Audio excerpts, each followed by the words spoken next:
Welcome to My Healing is Your Healing, a podcast for the woman who is ready to stop performing and reclaim her voice. I'm your host, Celeste, and around here, we don't do surface level. We go deep.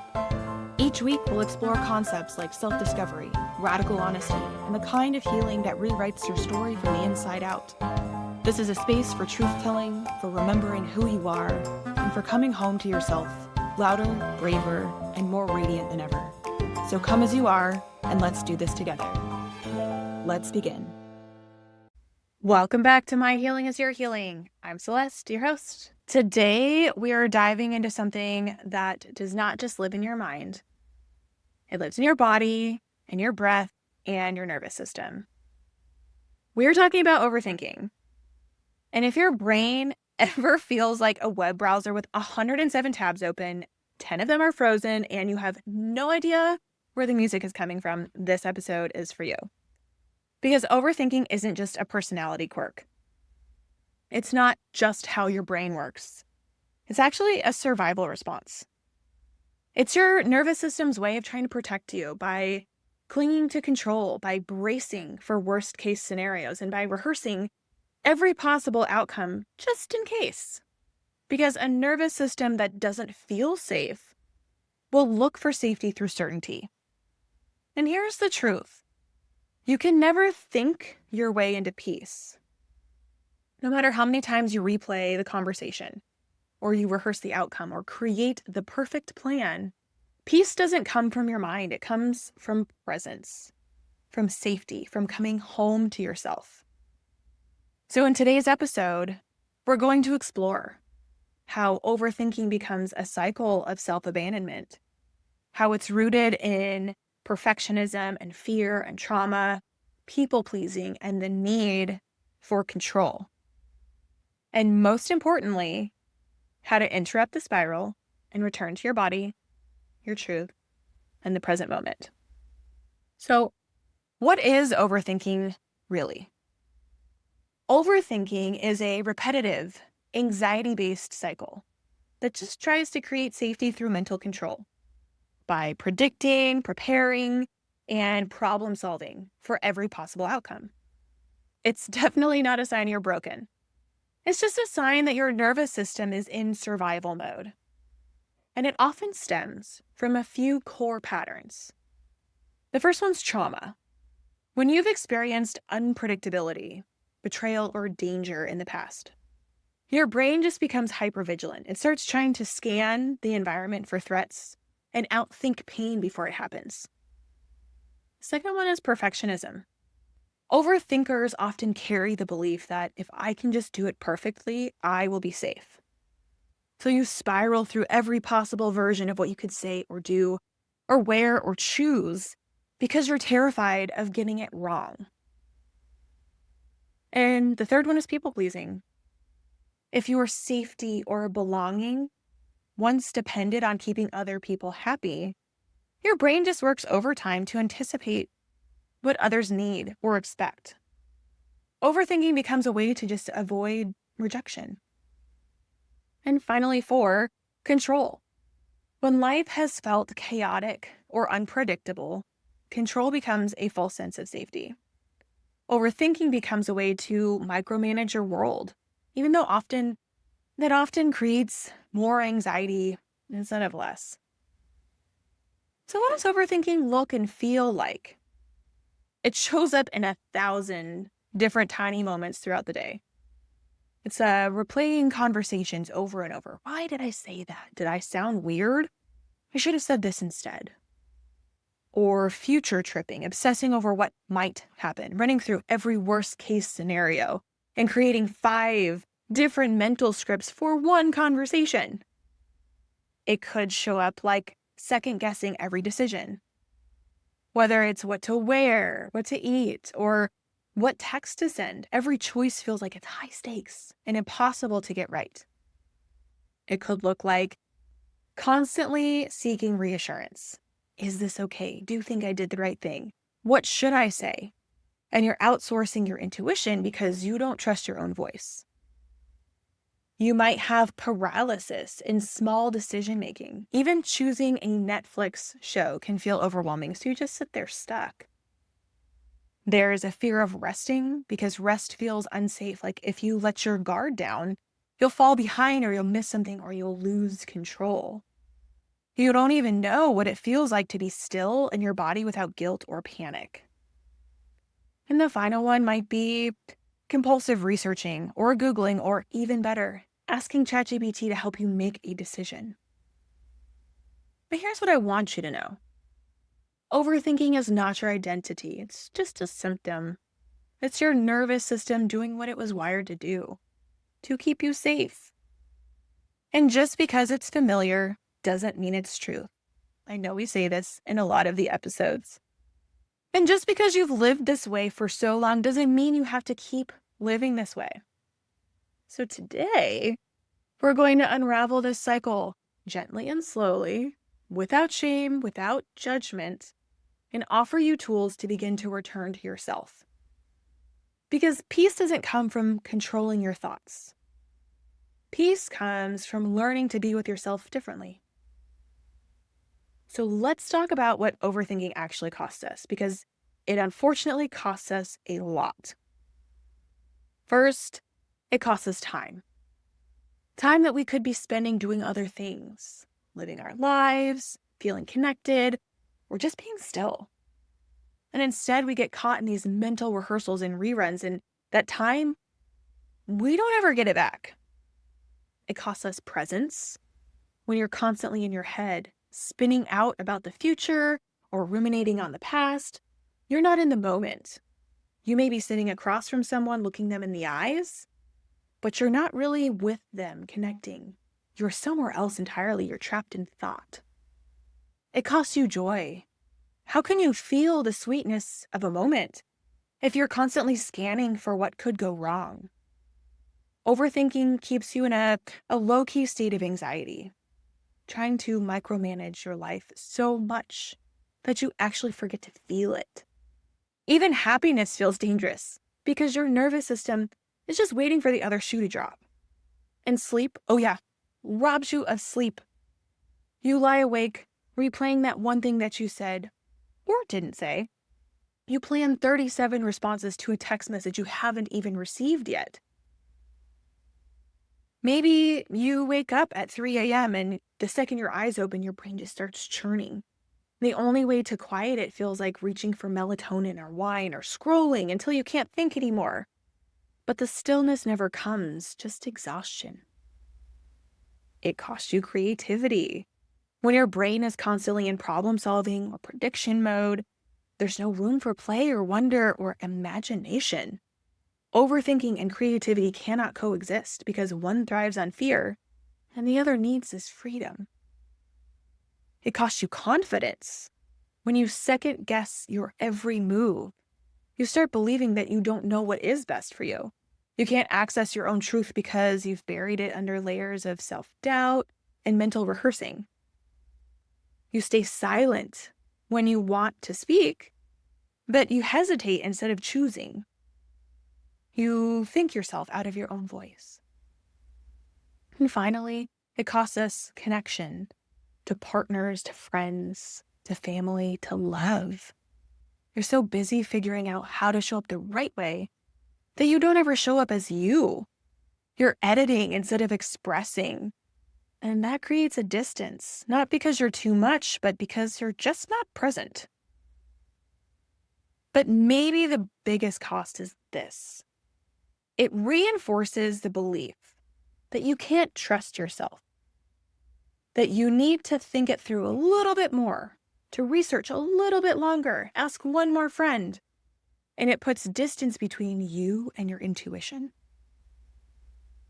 So let's go deeper now into where this might come from, because the roots of overthinking usually run way deeper than we think they do.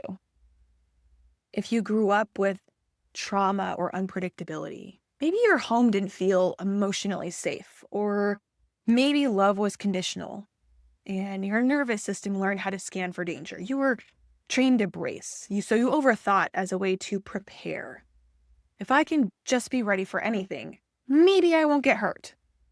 Or maybe you were raised in an environment where mistakes were punished. So instead of being encouraged to learn and grow, you were shamed for messing up. And then your brain started looping through every scenario, trying to avoid failure, to get it perfect.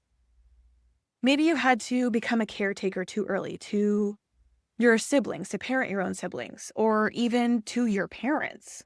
You learned to monitor everyone else's emotional state, scanning their room, anticipating their needs, staying hyper vigilant because you had to. And now your brain doesn't know how to shut that off. Or maybe there was emotional neglect. No one taught you how to feel your feelings, let alone how to express them. So you started thinking about your emotions instead of feeling them. You became a master of analyzing and intellectualizing and rationalizing them. You never learned to be with the emotion, only to outthink it. And this is where we draw that connection again between overthinking and self-trust. If you don't trust yourself to navigate uncertainty, your brain just tries to outsmart it. It creates thought spirals to give you a false sense of control. But safety doesn't come from mentally mapping every possible outcome. It comes from knowing deep in your bones, whatever happens, I will be there for myself. That is self-trust. So I want to tell you a story really quick. I'm going to take you back to mile 85 on the bike when I was in one of my Ironman races. And for those of you that don't know, Ironman is 140.6 miles.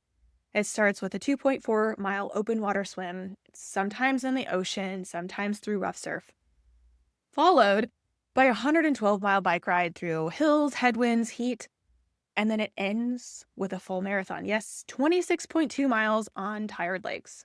So I was at mile 85 on the bike, not quite done, but deep into it, and I was exhausted.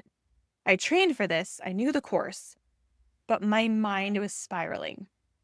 You're falling behind. People keep passing you. You should have trained harder. Everyone else looks so much stronger than you. Maybe you're just not cut out for this. I'm never doing this again. Here's the thing, my body was still going, my legs were still moving, my breath was steady, but my mind, it was trying to convince me to quit. I started catastrophizing. What if I don't make the cutoff? What if my nutrition plan crashes and I bonk? What if I blow up on the run? What if this is the race that finally breaks me? I almost stopped pedaling. And somewhere in that moment, I had to catch myself. I took a breath. I looked around at the mountains. And I remembered how far I had come. Not just in the race, but in my life. And I literally said out loud, Celeste, you're doing it. You don't have to be the fastest. You just have to keep going. You are going to finish. And that was the moment that I realized that overthinking will always try to steal your presence, your power, your peace. But your body, your breath, your truth, they know the way. I will tell you, the ride did not get easier, but I stopped spiraling and I stayed with myself in the moment. And I finished the race. I got my medal and my banana, not because the doubt disappeared, but because I didn't leave myself this time.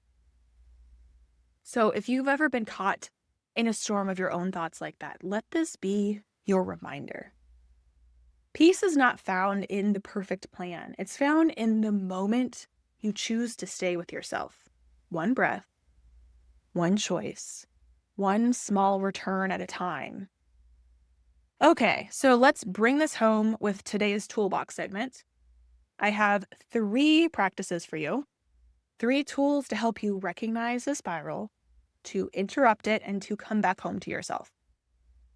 Now, if you're driving or walking or whatever and you can't write these down, find my Instagram page at @myhealingyourhealing. These are written out Toolbox Tuesdays. You'll see them on a carousel so you can find them again. Tool number 1, name your overthinking pattern. So let's start by naming the pattern. Whatever flavor of overthinking is showing up for you lately, just name it. Is it the perfectionist planner, or the future tripper, or the conversation replayer, or the worst case scenario scriptwriter? Give it a name. Externalize it, just like we did with Chelsea the last episode. So maybe it's, oh hey, planner Penny, We're not doing that right now, but thanks for trying to help. Giving your pattern a name helps you create space between you and that voice. It lets you interrupt this cycle by recognizing this is not me, it's just a protective pattern. And when you can recognize it, you can also learn how to redirect it. You can take a breath, notice, and then walk away.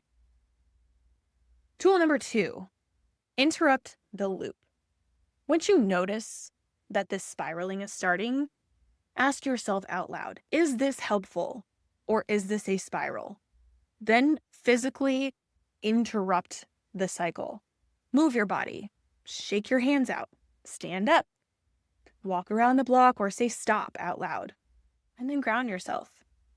Be in the present moment. Try the 5, 4, 3, 2, 1 grounding technique, listing 5 things you can see, 4 things you can touch, 3 things you can hear, 2 things you can smell, and 1 thing that you can taste.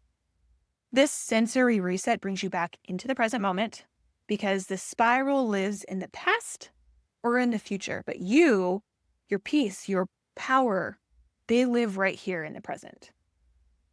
And then finally, number 3, body before brain.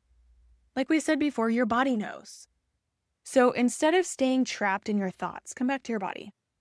Place a hand on your chest. Take a deep breath. Feel your feet on the floor. And instead of asking, what should I think? Ask, what do I feel? What do I need right now? And where am I trying to control something out of fear? This is how we come home, how we reconnect with ourselves, and how we learn to listen. Okay, so those are our 3 toolbox items. Before we close, I want you to take a deep breath and sit with a few questions. You don't need to journal them right now, but just let them stir something in you. Let your truth rise to meet them. So, where does your overthinking show up the most? Is it when you're trying to fall asleep? When you're getting ready for the day? Is it in the silence of your car or when you're supposed to be resting? Notice the environment, notice the pattern, the trigger. And these are the moments that are an invitation to come back to yourself. What does it feel like in your body when you're spiraling? Does your chest get tight? Are your shoulders up to your ears? Is your jaw clenched? Is your breath shallow? These will start to become your early warning signs, the physical alarm bells. So start paying attention to those because overthinking isn't just mental, it's physical too. What are the other warning signs that you're headed into a loop? Do you start playing out a conversation in your head over and over? Are you Googling 5 different options for something simple? Are you texting 3 people to get a yes before trusting your own answer? Start noticing, when does Planner Penny show up? When does future tripping Fiona or Rehasher Rachel start running your show? The sooner you notice, the sooner you can choose differently. Because like we talked about in the last episodes, when you can start recognizing what's happening, that's when you get to make a decision. And that's where you get to make the toward or away move. Okay, 2 more questions. What would it feel like to trust that you can figure it out as it unfolds, not before it begins? That one hits. What would it feel like to let go of white knuckling, the mental rehearsals, the constant gripping for certainty? Can you imagine giving yourself permission to rest? Not because you earned it, but because you're already enough. And finally, can you begin to trust that your body knows the way home, even when your mind is spiraling?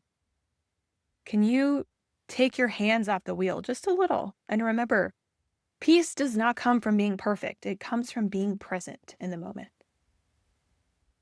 So this is just the beginning of a new relationship with your mind. Not one where you silence every thought, but one where you get to choose which ones you listen to. So healing overthinking isn't just a mental shift.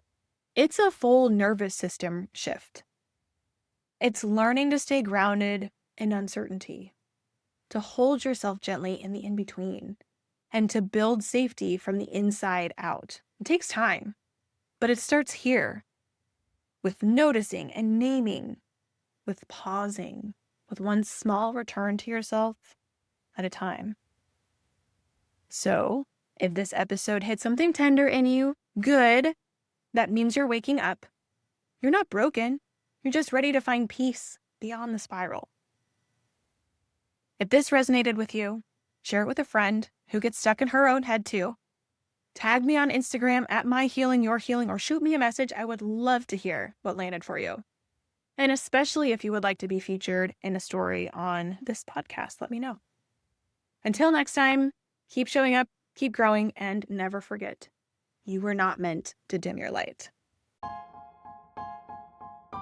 Thanks for tuning in and being here, for healing out loud, and for walking this path beside me. If this episode cracked something open or helped you remember a part of yourself, pass it on and share it with someone you love. For more support, free resources, or the next steps to your journey, head over to my website, myhealingisyourhealing.com. And if you loved today's conversation, subscribe, rate, and leave a review.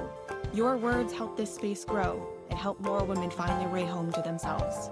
If I was your muse today, then my healing is your healing. Until next time.